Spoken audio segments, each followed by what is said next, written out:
C'est parti. Salut Fridou, bah écoute, je suis ravie d'être avec toi ce matin pour cette interview. Ça fait longtemps qu'on se connaît et puis l'occasion n'en était pas encore donnée, mais voilà, là j'ai la possibilité grâce au blog de faire découvrir aujourd'hui ton parcours en tant qu'astrologue et puis envie de faire découvrir aux gens un petit peu plus ce qu'est l'astrologie. Donc c'est vrai qu'on se connaît depuis longtemps et j'avais envie qu'on revienne sur ton parcours parce que on se le disait tout de suite, tu as un parcours assez atypique. Je pense que tu t'es pas levé un matin en te disant que tu voulais être astrologue. Je crois que l'histoire n'a pas démarré comme ça, donc j'aimerais bien que tu évoques un petit peu comment tu en es arrivé à l'astrologie. Alors écoute, d'abord déjà, bonjour Christelle, je suis ravie d'être avec toi aujourd'hui, pour toutes les raisons que tu viens d'évoquer. Mon parcours, donc en fait, il se trouve que ça a été vraiment une succession de hasards, si on peut appeler ça comme ça, qui m'ont amené dans cette aventure. En fait, deux amis un jour m'ont invité à venir consulter une astrologue, elles avaient pris rendez-vous pour moi, et on est parti, tu sais, ces histoires de filles, quand on fait des trucs entre nous, on est partis toutes les trois, à aller voir l'astrologue, tout excité, voilà. Et puis, j'ai passé une heure avec cette dame, qui était une dame d'un certain âge, et je suis sortie dans une colère que tu n'imagines pas. Je suis sortie de cette consultation dans un état, oui, dans une colère, et ce qui me hantait dans ma colère, c'est pas possible, elle a rien compris à l'astrologie, cette femme. L'astrologie, c'est pas ça du tout, tu vois. Et tu connaissais déjà l'astrologie avant ou c'était instinctif quand tu disais... Pas du tout, je ne connaissais rien à l'astrologie, mais ce qui s'est passé, la manière dont elle m'a parlé, la manière dont elle a affirmé, asséné, si tu veux, des choses comme étant comme ça et pas autrement, sans aucune, déjà psychologie, sans aucun respect humainement de la personne que j'étais, m'enfermant dans un dictat, tu vois, c'était comme ça et pas autrement, et dans une culpabilité. Je me suis dit, mais c'est pas possible, quoi. Tu vois, ça m'a mise en colère, tellement en colère, que je me suis dit, j'étais tellement sûre d'avoir tout d'un coup un déclic et une vision de ce que c'était cet outil, tu vois, de travail sur soi, que je me suis, et j'avais 28 ans à l'époque, tu vois, donc j'en ai 70, tu vois, c'était pas hier, quoi. Hein, j'avais 28 ans. Donc je suis partie m'acheter mes premiers bouquins d'astrologie comme ça. Et là, je me suis mise dans l'astro, je me suis mise ça a été comme une espèce, si tu veux, de coup de pied au cul, on peut appeler ça comme ça. J'ai commencé à m'acheter des livres, et puis j'ai commencé à travailler. Et dès que j'ai commencé à travailler, j'ai eu l'impression que je savais faire ça depuis toujours. Ça m'était d'une évidence qui était incroyable. Au point, alors j'ai travaillé beaucoup toute seule pendant 10 ans, en lisant et en faisant beaucoup le thème. Au départ, j'ai démarré de rien, je n'avais aucun matériel. Donc je suis partie vraiment à faire mes zodiacs moi-même, avec un couvercle dans ma cuisine où je faisais le tour avec un crayon, tu vois, pour arriver à me faire le zodiac. C'était vraiment du bidouillage total. Et mais beaucoup lu, mais beaucoup pratiqué tout de suite. Énormément pratiqué, monter des thèmes, et voilà, et discuter avec les gens. Moi, j'avais une maison très ouverte, j'habitais le bassin d'Arcachon, il y avait tout le temps plein de monde chez nous. Donc, comme j'étais passionnée, les gens, ça les intéressait. Dès que tu te mets à parler aux gens de ceux qui les concernent dans leur vie, ils sont tout de suite là. Donc, j'avais beaucoup de matière pour pouvoir commencer, si tu veux, beaucoup de cobayes, tu vois, pour pouvoir commencer à me familiariser avec tout ça. Et puis, donc voilà, ça a été assez vite, en fait. Même si j'ai mis 10 ans, voilà. Ça a été assez vite parce que alors, ce qui était très étrange, si tu veux, c'est que j'ai beaucoup lu, beaucoup travaillé sur le symbole, parce que, en fait, l'astrologie, c'est un très bel outil de connaissance de soi. Mais donc, quand je dis connaissance de soi, ça veut dire que c'est un outil qui t'aide à te prendre en charge complètement. Oui, c'est ce que j'allais te demander.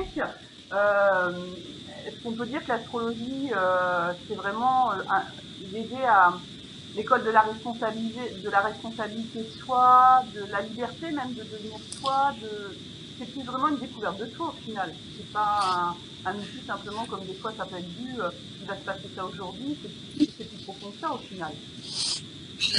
En fait, si tu veux, c'est pas tellement de savoir ce qui va se passer qui est intéressant, mais c'est savoir comment on le crée, tu vois. Donc c'est un des outils qui permet, il y en a plein d'autres, hein, mais c'est un des outils qui permet, d'une façon assez bluffante, il faut bien dire, parce que c'est comme une horloge interne en fait. Parce que le thème de naissance, on fige dans le temps et dans l'espace le moment où tu es arrivé. Je dis aussi dans l'espace parce que c'est là où tu es arrivé. Donc c'est le jour et l'heure, mais aussi le lieu qui compte. Donc on fait comme un point. Comme quand tu te repères en bateau quand tu es sur la mer, tu vois, tu te repères. On fait cette espèce de repérage de l'être. Et cette manière dont on va créer ce schéma qui est le système solaire que tu représentes, alors bien sûr, c'est pas en 3D, malheureusement, c'est à plat. Un jour, sans doute, on arrivera à travailler avec des outils qui seront plus performants. Quand tu disais comment ça peut évoluer l'astrologie, ça c'est une des pistes, ça, tu vois. On aura une vision en 3D qui permettra d'avoir sans doute la profondeur du champ et ça sera encore bien plus fort. Mais bon, pour l'instant, si tu veux, ce schéma qui est un schéma à plat donne une représentation du système solaire avec la Terre au centre et ensuite le zodiaque est l'horizon en fait qui est découpé en 12 tronçons qui sont de 30 degrés. C'est donc en fait c'est quelque chose de saisonnier. On démarre si tu veux l'histoire avec le printemps, c'est-à-dire le 21 mars. C'est les 0 degrés du zodiaque. Et après, pendant 365 jours et en 360 degrés, on fait tout le tour et on découpe en 12 tronçons, les 12 mois de l'année, de 30 degrés chacun. Ça n'a rien à voir, si tu veux, avec les constellations. On a beaucoup de bagarres, les astrologues avec les astronomes qui nous disent que vous faites c'est faux. Comme si tu veux, on était débiles mentaux et qu'on n'avait pas compris qu'en fait, c'est une représentation symbolique. Et qui s'appuie sur quelque chose de saisonnier. Puisqu'on se sert, si tu veux, des équinoxes et des solstices, qui sont notre porte d'entrée, qui sont des moments concrets, tu vois, puisque c'est 21 mars, 21 juin, 23 septembre et 21 décembre. Donc, tu vois bien qu'il y a quelque chose qui est une réalité. Voilà, on s'appuie là-dessus, on découpe après en 3 tronçons chacun, ça fait 12 signes, et c'est ça, si tu veux, qui représente en fait la course du soleil dans l'année, apparente, bien sûr, puisque c'est le soleil qui bouge, c'est la Terre, mais ça n'empêche que c'est comme ça qu'on le conçoit, puisqu'on fait une astrologie géocentrique, enfin celle que je pratique. Et ça aide ensuite, quand on fait ce dessin de la naissance de l'être, comment tout est représenté dans le ciel au-dessus de sa tête et à l'endroit où il naît, va nous servir de grille de lecture pour comprendre les énergies de cette personne quand elle arrive. En fait, si tu veux, c'est comme si on figeait ce moment-là, clac, et que ça présente, voilà, la vitalité de cet être-là, qui arrive comme ça. Moi, je fais une astrologie karmique, donc j'ai beaucoup travaillé aussi, si tu veux, avec le côté oriental de la question, qui part du principe que on arrive dans cet état-là, que on sorte comme une sorte de résultat de choses déjà acquises, antérieurement, acquises dans le bonheur et dans le malheur. Je ne veux pas dire dans le bien et le mal, ça m'agace, parce que on n'est pas dans un jugement moral. C'est pas du tout ça. On essaie de comprendre un être. Et il essaie de se comprendre, lui, c'est ça qui est surtout important. Et cette horloge interne, qui est décrite par le thème, va permettre, puisque dès qu'on est, bon, on a figé ce moment-là, mais tout continue à vibrer et à bouger, et la manière dont ensuite la vie vient susciter, solliciter, titiller ces énergies de base, va représenter tous les chocs que nous allons traverser, qui nous invitent à évoluer, en fait, tu vois, nous invitent à nous adapter, toujours à nous adapter plus, etc. Et si là où nous sommes crispés, en difficulté, en fragilité, nous n'arrivons pas à nous ouvrir, donc ça va être vécu quelque chose d'un peu contraire. Là, nous sommes plus sereins, plus à l'aise, ça va être au contraire relativement fluide, ça va bien se passer. Et notre vie, ça va être de comprendre comment débloquer les situations qui sont du reste crispées, figées, tu vois, un peu coagulé par les peurs, par l'immaturité, l'incompréhension. Et le travail de l'astrologue, c'est ça, c'est d'aider la personne à réfléchir sur elle-même, de voir son propre truc. Et ce qui est assez fascinant, c'est que finalement, on regarde le thème. Comparé, si tu veux, parce que moi, j'ai une astrologie qui est en fait assez dans la psycho. C'est de comprendre l'être aussi, pas seulement de ce qui lui arrive, comme je disais, mais comment il le crée. Donc, le truc, c'est d'arriver, si tu veux, on se penche, quand tu es avec un psycho, avec quelqu'un, tu es face à face, ou sur le divan à côté, si tu parles d'un psychanalyste, mais voilà, et on parle. Là, on a un point médiateur, puisque le thème sert de point relais. Et le thème raconte quelque chose qui aide, si tu veux, à mettre des mots sur quelque chose de vibratoire. Et c'est tellement étonnant comment le thème est proche de l'être. C'est que quand tu parles à quelqu'un que tu as jamais vu, ce qui m'arrive tout le temps, et que tu lui parles de sa vie, que tu lui parles de lui, il est émerveillé, ébahi, touché au plus profond de lui, parce que tu lui parles de lui comme si tu parlais de l'intérieur. Et puis, il se reconnaît absolument dans ce que tu lui dis. En plus, comme tu es une personne étrangère, que tu n'as jamais vu de sa vie, et que tu mets des mots sur des choses qui le concernent, c'est comme une espèce de rebond, tu vois, ça l'aide justement à conscientiser, à prendre le recul, à sentir mieux. Et donc, ce travail qui est un dialogue, en fait, entre la personne qui consulte et l'astrologue, va permettre tout doucement d'affiner, de comprendre, de mieux saisir ce qui te concerne pour celui qui vient consulter, d'y réfléchir autrement, tu vois, de le regarder avec plus d'objectivité, d'un peu plus haut, comme on dit, tu vois, puisque c'est au-dessus, tu vois, de la hauteur. Voilà. Et après, le côté mensi, c'est-à-dire côté prévoir, moi, je suis pas du tout à l'aise avec cette astrologie-là, même si on parle, par exemple, de l'astrologie orientale, on a il y a autant d'astrologie qu'il y a de civilisation. Il y a, depuis la nuit des temps, l'astrologie, enfin, tous ces arts divinatoires ont existé absolument. Mais moi, j'ai du mal, si tu veux, avec ce côté trop de dire ce qui va se passer à la virgule près. Moi, je suis une véritable passionnée du libre arbitre. Et je n'ai pas envie d'enfermer, ni qu'on m'enferme, ni c'est ce qui m'avait mis en colère la première fois que je suis allée voir cette fameuse astrologue, tu vois, elle m'a mis dans un carcan et c'était insupportable. En fait, pour moi, ça sert pas à ça. Donc, mais elle avait pas vu que tu serais éventuellement dirigé vers l'astrologie, alors. Je comprends bien. Non, elle avait pas ce truc-là, cette femme, si tu veux. Tu vois, c'était très scolaire, ce qu'elle faisait. Elle récitait, en fait, si tu veux, je pense qu'elle n'était pas vraiment astrologue. Elle récitait un truc tu vois, comme si c'était après, du reste, ce qu'elle me disait, j'ai retrouvé dans les bouquins quand j'ai commencé à travailler, en phrases entières, quoi, tu vois. Donc, elle faisait une compilation. En fait, voilà, c'est ça. Ok. Mais est-ce qu'on peut dire que c'est aussi l'évolution de l'astrologie qui fait aussi qu'il y a peut-être des gens qui sont peut-être très scolaires dans la façon d'aborder l'astrologie, et toi et d'autres personnes qui ont évolué vers quelque chose de humain, plus... C'est clair. D'abord, tu as autant d'astrologie que d'individus, déjà, parce que moi, je dis que c'est pas... Quand on dit que c'est de la science, je suis pas d'accord du tout. Puis je pense qu'il faut pas se mettre sur ce terrain-là, c'est débile. C'est un art d'interprétation. Moi, je compare pas mal à la musique, en fait.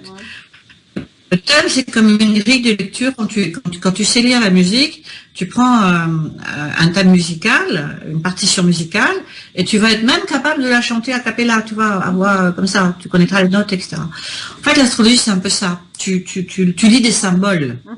Le symbole, c'est large, c'est vaste. Donc, la manière dont toi, tu regardes l'astrologue a une grande influence, malgré tout, puisque tu vas y mettre de ta personne. Parce que c'est à travers tes propres lunettes, ta propre psyché que tu regardes l'autre et que tu regardes le thème. Donc forcément, c'est orienté, même si moi j'ai fait beaucoup de boulot sur moi pour essayer, si tu veux, d'être le plus neutre possible. J'ai bien conscience que je ne suis pas un instrument, je suis un être humain. Et comme je suis un humain, j'ai forcément, si tu veux, une manière, tu vois, d'être dans une espèce de projection. C'est pas possible autrement que de le faire. Mais au moins que j'en sois consciente et au moins, si tu veux, que j'essaye d'être le plus clair possible en tant que personne face à cet autre qui vient me consulter pour pas lui projeter mes propres miasmes sur le nez, quoi, tu vois, voilà. Oui. Bah, c'est ce qui est intéressant avec toi, c'est vrai que c'est toujours clair, je veux dire, on sent que tu as une distance quand même avec les événements de la vie, les blessures, les croyances, ce qu'on sera mal comme catastrophe, je veux dire, on sent qu'il y a eu un travail de fait, tu sais, que tu projettes pas sur les autres, quoi. Ça permet d'avoir une distance, j'imagine, pour montrer aux gens qu'on peut permettre cette distance-là. Enfin, t'as une vision quand même qui est assez particulière, quoi. Les événements de la vie, même quand ils sont douloureux, quoi. Je veux dire, t'arrives à trouver des mots qui mettent de la distance à chaque fois. C'est-à-dire que je pense que ce que nous vivons comme un malheur, en fait, est sans doute un cadeau. Mais on s'en rend pas compte au départ, puisqu'on est abîmé dans la souffrance, le chagrin.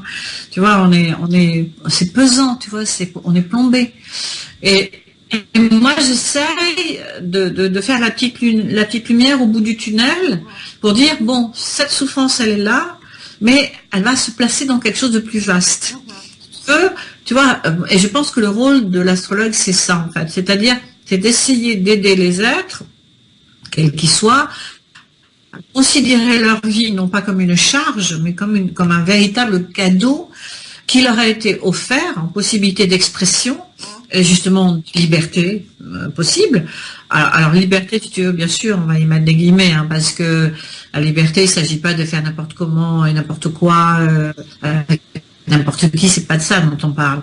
Mais en fait, la liberté, c'est d'être soi. Tu vois, d'être vraiment, de savoir sortir justement du carcan de l'éducation, des rites sociaux, de ce que les parents ont fait pression sur nous aimant très fort la plupart du temps, mais on a essayé de nous demander d'être, et nous on a essayé de se conformer ou de se révolter, ce qui revient à la même chose finalement, leurs attentes, et en faisant ça, en fait, si tu veux, on passe un temps considérable à bagarrer, à batailler, et sans savoir trop pourquoi, en fait, qu'est-ce qui se passe, pourquoi est-ce qu'on est si... Et l'astrologie, c'est un des outils qui permet de se mettre en distance, de réfléchir, de poser tout sur la table, de dire, voyons, dans tout ce fatras, qu'est-ce que je reconnais comme étant particulièrement moi-même, qu'est-ce qui me semble alors même pas me concerner du tout. Et cette espèce de tri, et d'oser dire ce que l'on veut, ce que l'on veut pas, ce que l'on sent être, ce que l'on n'est pas du tout, ça va faire gagner un temps précieux, quoi. Il n'y a rien à faire. On va arriver à être de plus en plus proche de sa vraie vibration d'être, et de ce fait, la vie va se simplifier énormément.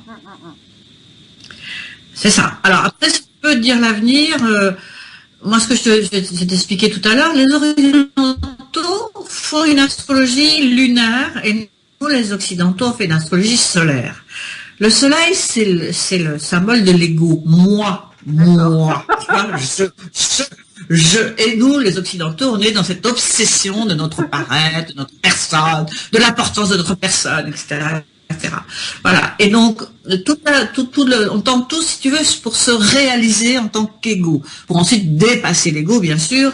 Mais voilà, au moins, si tu veux, se centrer, arriver à se définir comme étant une personne très importante, pour ensuite peut-être lâcher l'affaire. Voilà. Ça, c'est comme ça que l'astrologie occidentale fonctionne quand même dans cette quête de conscience de soi. Et les Orientaux, c'est pas du tout ça, parce que eux, ils n'ont pas du tout cette façon de pratiquer. Tu vas voir l'astrologue, c'est partie encore de leur culture la plupart du temps, partout en Orient. Enfant né, tu vas voir l'astrologue. Et l'astrologue va t'expliquer ce qu'on va faire de cet enfant.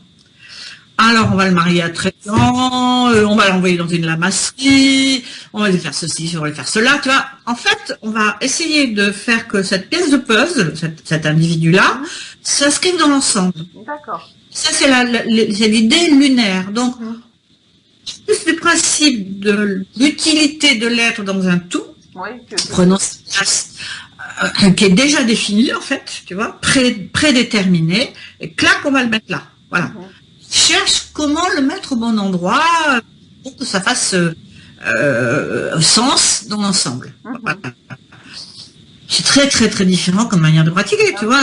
On ferait ça ici, quoi. Tu vois, ils supporteraient pas.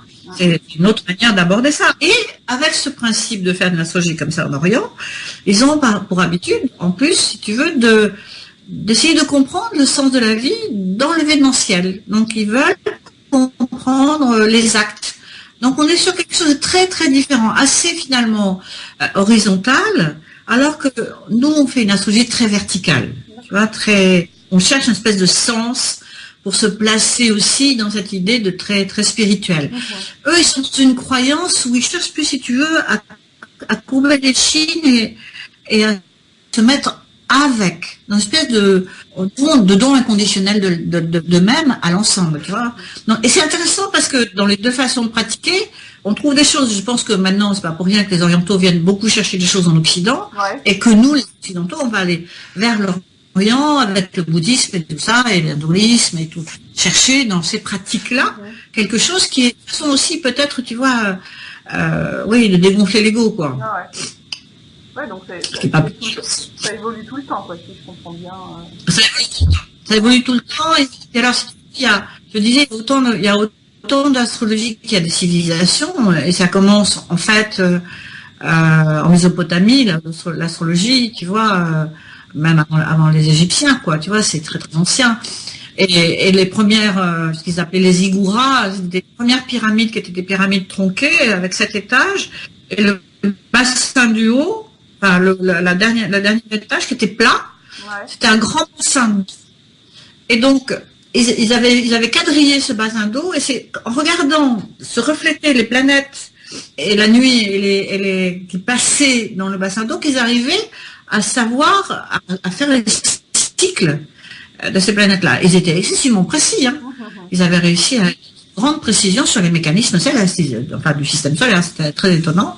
Et ils ont commencé à faire une espèce de déduction entre les mouvements du ciel et les mouvements humains terrestres.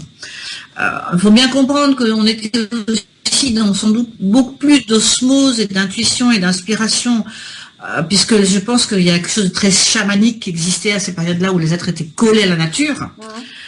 Nous, puis on a été civilisés, puis on est devenu fous, et puis on s'est éloigné, si tu veux, d'être immergés dans la nature. Eux, ils vibraient avec.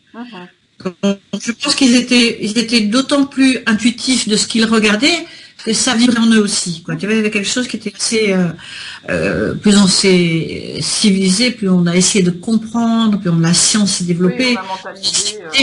À ça, quoi. Tu vois, voilà. L'astrologie d'aujourd'hui veut se dire scientifique. Je suis désolée, voilà, c'est une grille de lecture ou c'est une représentation symbolique.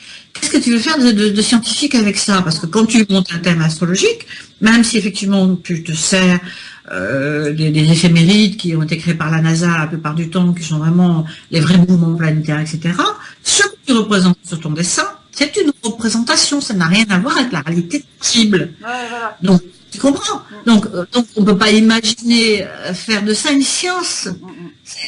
Ça peut être peut-être une science humaine, on peut le prendre en science humaine. Oui, dans voilà. Voilà. Ou les laisser en tant qu'art.